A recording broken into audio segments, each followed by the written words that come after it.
we're going to start trying to generate so much power. But that power gets quickly drained.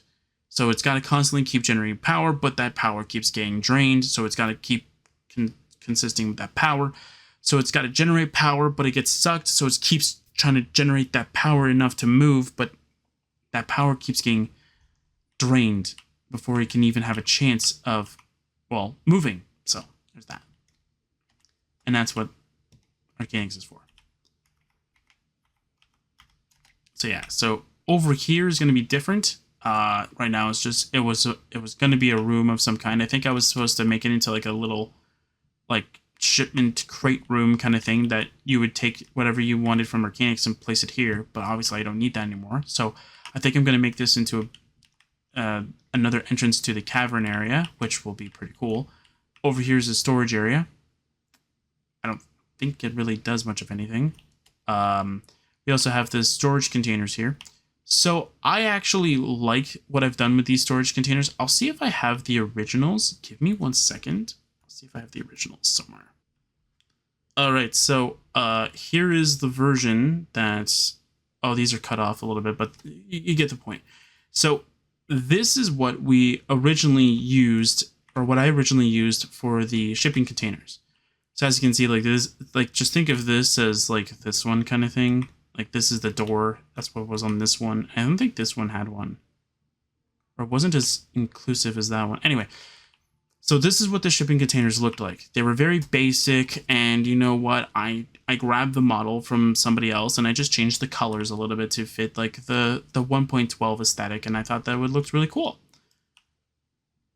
And then I came up with like 3 different designs, and then I figured out that 2 of them were only dreamlike because they didn't really work in Minecraft. But I came up with this.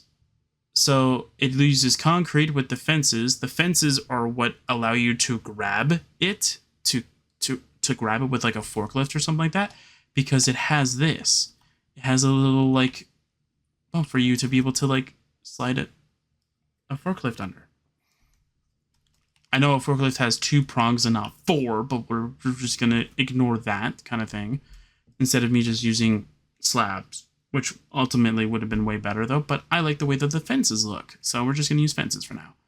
But I like the way that this looks, and it looks way better. And I chose to use trapdoors as a way of being able to get in, so you can get in and do your normal shenanigans kind of thing, instead of going around and doing whatever. And obviously I was able to enhance it with an extra like level and stuff like that. So these ones are, I think they're the same height. Yeah, they're the same dimensions, except for I think they're like 1 block shorter. So they're not as long. So I think these are like 11. These are 10. Yeah, I think these are 10 and this one's 11. So that's like the only difference. I can actually find out. Hold on. I think that's how it is. I think that's how I made it. Yeah, see, so that's 11. These are 10. So that's the only difference. They're just slightly smaller.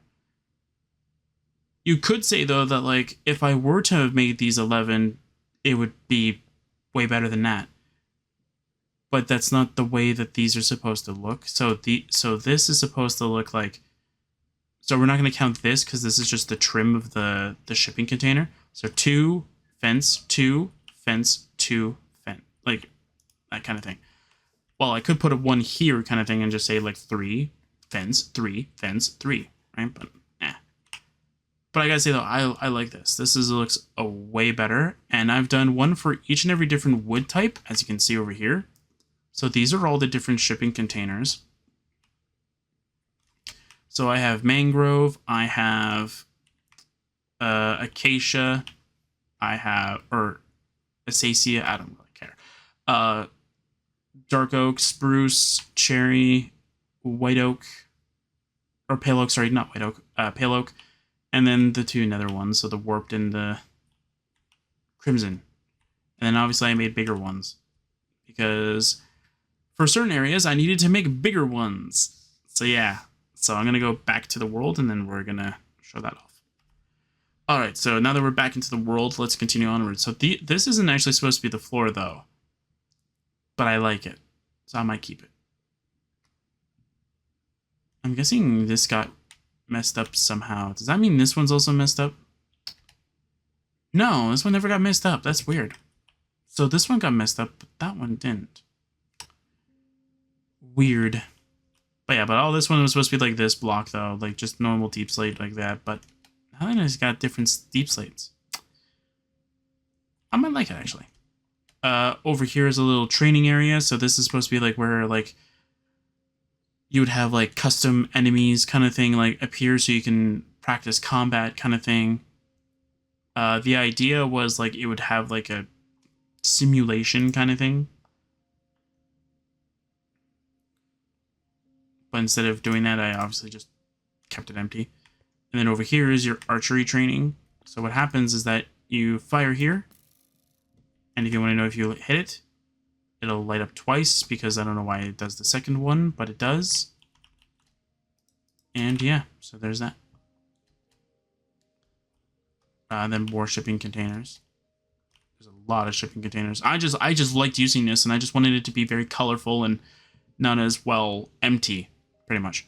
Then we have the two varicles over here. We have the original varicle that you will see in the Craft 1.16.5, or the 1.16 version.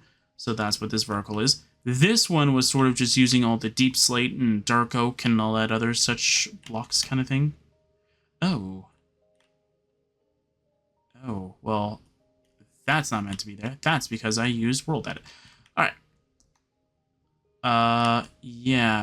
Over here is the forge area, so nothing really has changed here, except for the walls are different, but I kind of like it. I really like it. I really like it. It looks really nice. Still deep slate, but it's just like different rotations. I like it. And over here is where you showcase your armors kind of thing. If you're like sort of like a salesman kind of thing, you go like, oh yes, this is where I keep my diamond armor, and then all that stuff. And then this is where you would where you would design your plants and go, this is gonna look really, really cool, right? And then you would use your auto smelting array over here, which I think is 15 blocks, I think. And obviously it gets sent over to this chest, which I've been testing a lot, so making sure it works. And plus those are also ores that actually did need to go through. And I think my minecarts disappeared. Yeah, they despawned. Not a problem. And then over here is where you would keep all your coal blocks, which is where I did. And I think over here also has some, I think. Over here, yeah.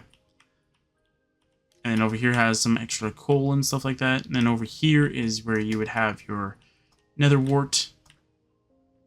Although I will say one thing, though. Before I created Arcanix, well, not really created, but before I refitted Arcanix with what it has, I never knew this, but you don't actually need lava to be like right next to nether wart in order for you to actually get it to grow. I didn't know that.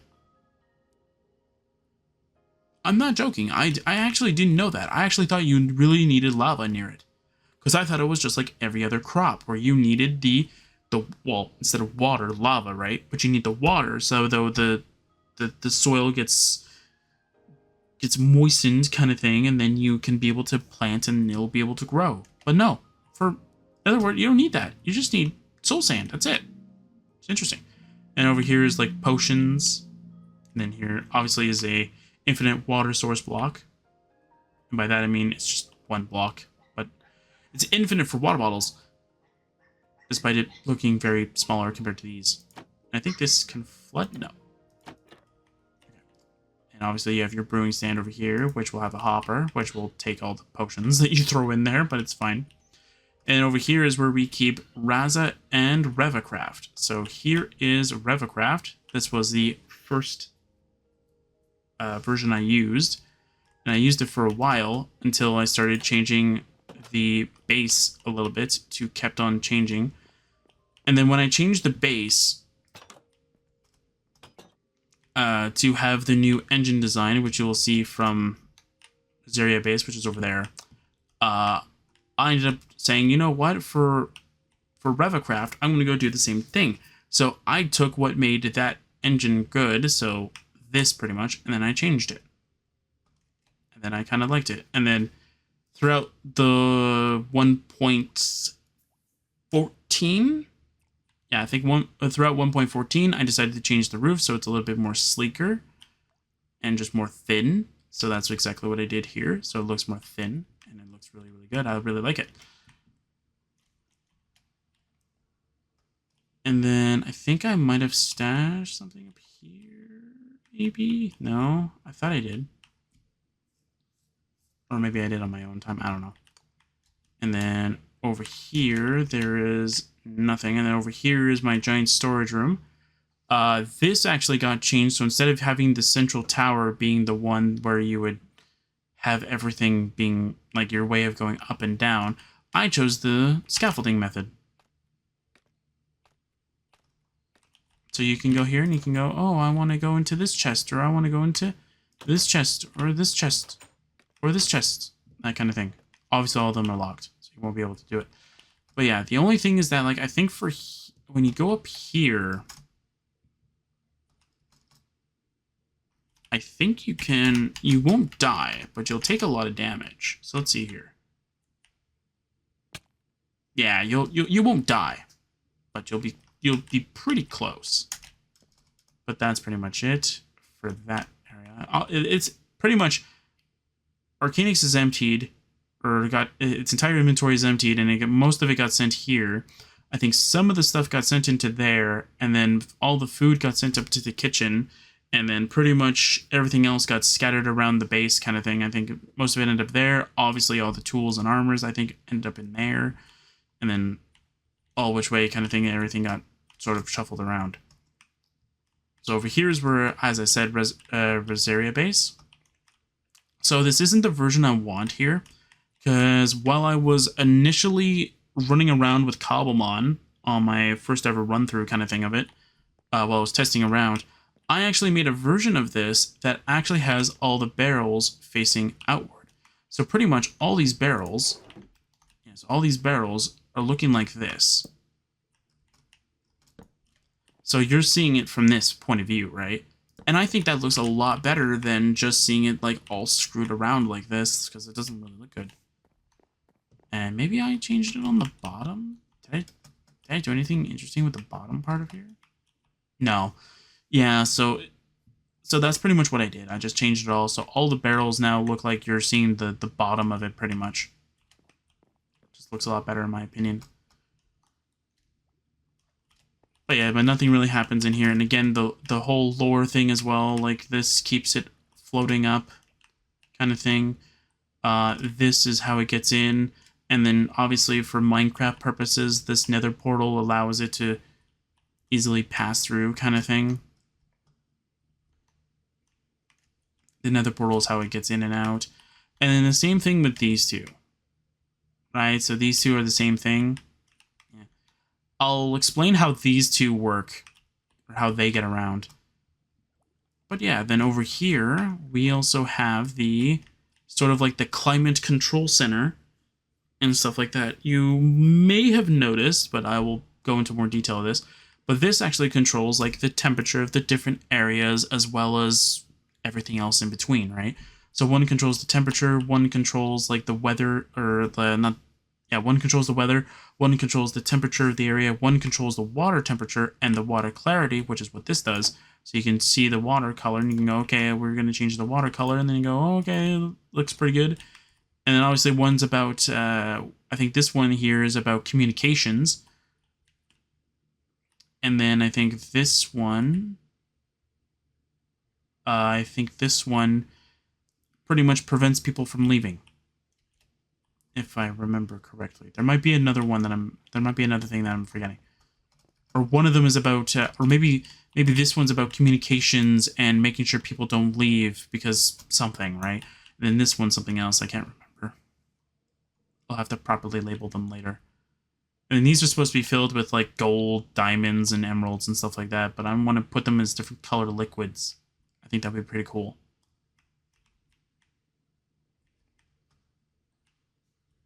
And then there's nothing really too much else over here.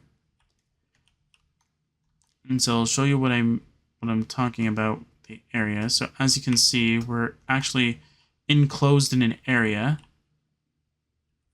with a skulk ceiling. And over here we have the tree. Excuse the glitchy flower petals. For some reason, there is a mod that I don't know which one it is. It's a mod or it's a resource pack that I can't figure out which one it is. Despite all of my testing, that for some odd reason, it makes the moss carpet spread around. And I don't know what it is. I have like looked into every mod that I have, and I have tried to disable every one of them and nothing. I've even tried looking into the resource packs and disabling all of them but Minecraft, and again, it is still present, so I don't know what it is. But it's there. All of these are now actually usable. So now I have some of my bees in here. I don't have them all out, but like, yeah, and then I have this as my bees. So I think this is the one I was emptying out for all this stuff.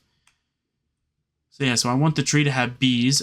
This is supposed to be for a parrot, which is supposed to be more so for a warning system that tells you that you're getting close to the tree. Be careful of what you do, because